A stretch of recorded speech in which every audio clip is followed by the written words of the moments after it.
Yes, in fact, Donald Trump has just announced that the U.S. will join Syria and Nicaragua as the only nations on the planet not a part of the landmark Paris Climate Accord. And by the way, for that matter, Nicaragua didn't join in because they felt that the action was not strong enough. So really, it's just the U.S. and war-torn Syria who refused to partake in the agreement.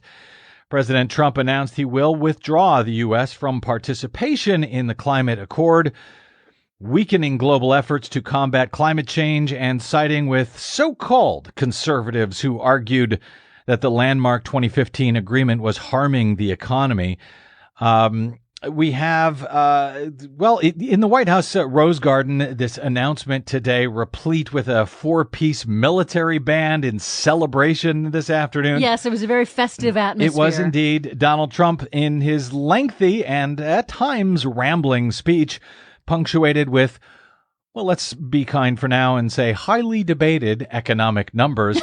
Which, of course, I don't have to get into this, but I can just call them lies because they're just outright lies. Well, he announced in any case, lies or otherwise, that he was pulling the U.S. out of the Paris Climate Accord with hopes for a renegotiation that might somehow allow the U.S. to re-enter the landmark pact or a completely different agreement after the U.S. and the UN achieved the years-long effort back in 2015 to bring together nearly 200 countries for the largest world agreement in history. Here was Donald Trump today in the White House Rose Garden. In order to fulfill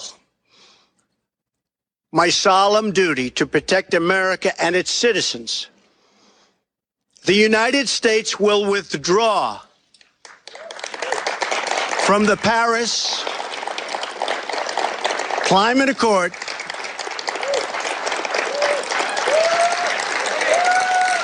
Thank you.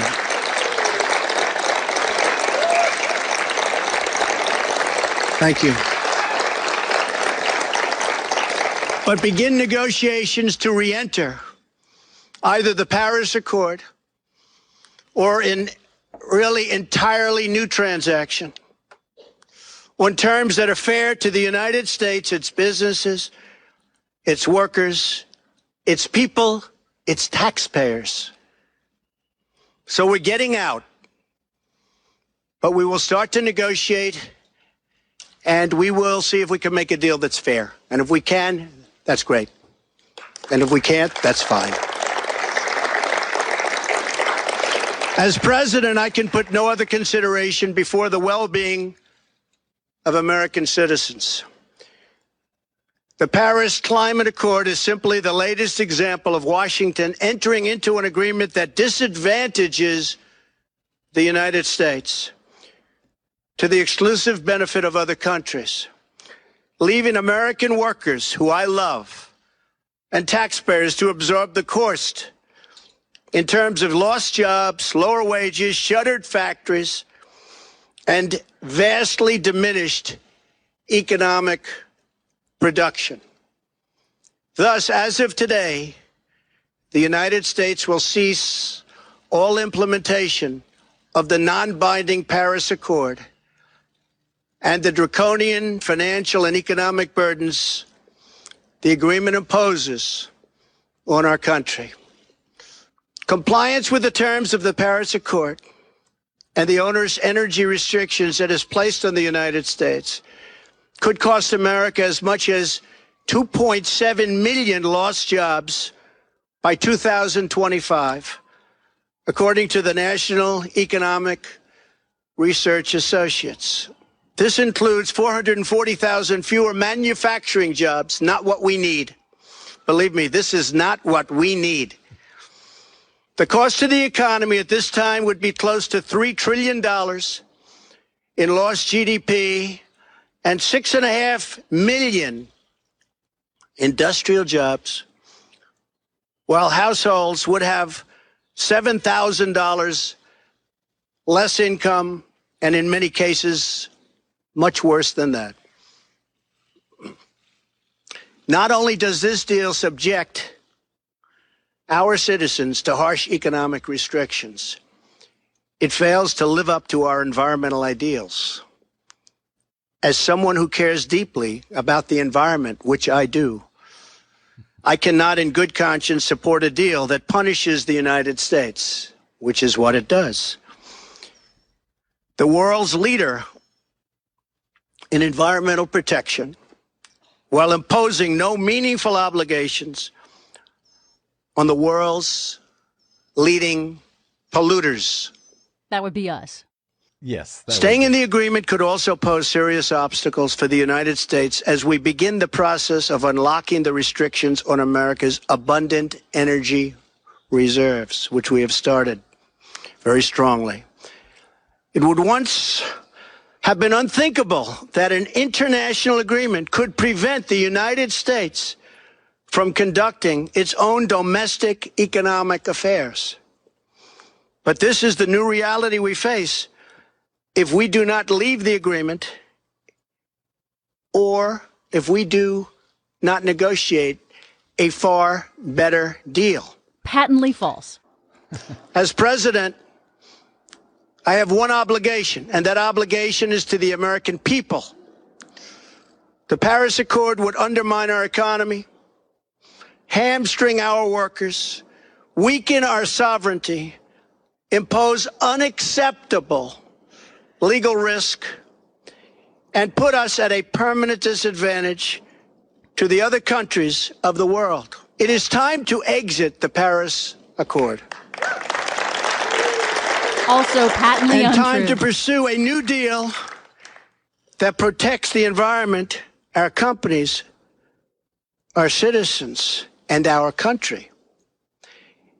It is time to put Youngstown, Ohio, Detroit, Michigan, and Pittsburgh, Pennsylvania, along with many, many other locations within our great country, before Paris, France.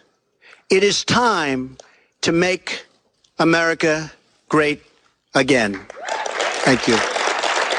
Thank you. That was Donald Trump in the White House Rose Garden today, announcing he's scramming from the U.S., the historic U.S. Paris Agreement. Now, I'm sorry, not U.S., UN Paris Agreement, climate agreement. Trump offered a list of grievances against the agreement throughout. So that was just one portion, a couple of different portions from his speech that went on for about, it was about 25 or 30 minutes.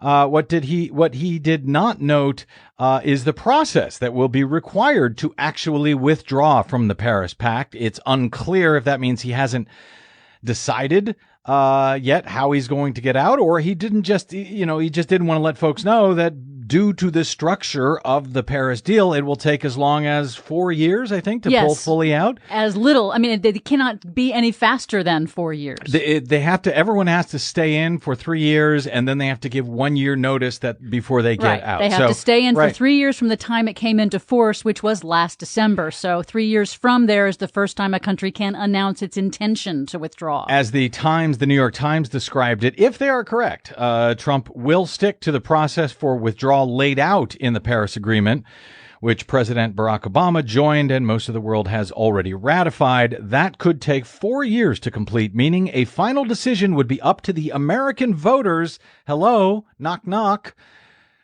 Up to the American voters in the next presidential election. So that's something to consider. Also, those numbers that he mentioned there, those are, if you were listening to yesterday's Bradcast, those are pretty much word for word exactly what Ted Cruz said in his, if he even wrote this thing, in his op-ed that was posted at CNN.com yesterday. And we went through some of the details of that, pointing out, again, Trump echoing those exact same numbers from the exact same group. From NERA, the National Economic Research Associates, claiming that the Paris Agreement would cost $3 trillion to the U.S. GDP by 2040. $3 trillion would result in 6.5 million jobs lost, would cost each American household some $7,000 in income. All of that comes from the same group The same right-wing group, National Economic Research Associates, he quoted them by name there, or NERA.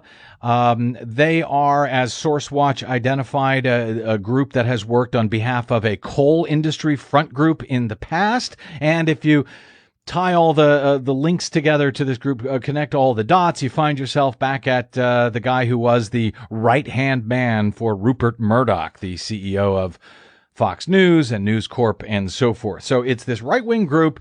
These are, frankly, phony numbers that Completely. I don't think anyone else agrees with other than Ted Cruz and Donald Trump and I guess Steve Bannon. And the fossil fuel denial industry. But anybody Yep. else who's an actual independent economic analysis can see, if you look at these independent analyses, that these numbers were completely made up, that Trump used today in his speech to justify getting out of the Paris Agreement. Of course, other than the cost to the planet itself, by the world's top greenhouse gas emitters.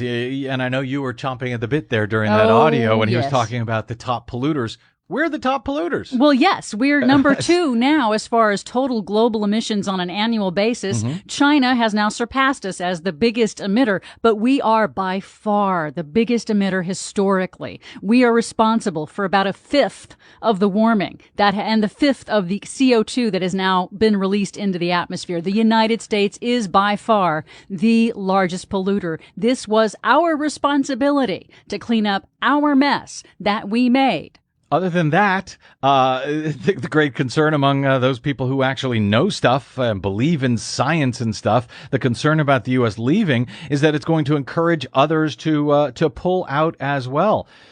Environmentalists naturally are furious about this. Greenpeace USA's executive director said this is disgraceful. By withdrawing from the Paris Climate Agreement, the Trump administration has turned America from a global climate leader into a global climate deadbeat. But the good news so far around the world, as far as the globe is concerned, is that there seems to be no sign of other nations being interested in leaving this pact, at least not the world's greatest emitters, from China to India to the EU to Russia, all seem to be recommitting themselves to staying in the pact. And I think it's quite notable to note that there is no one else pretty much in the entire world, not a government, not a non-governmental organization, not in business, that actually sides with Trump on any of this. The only people that do are the folks that stand to lose, primarily the coal industry.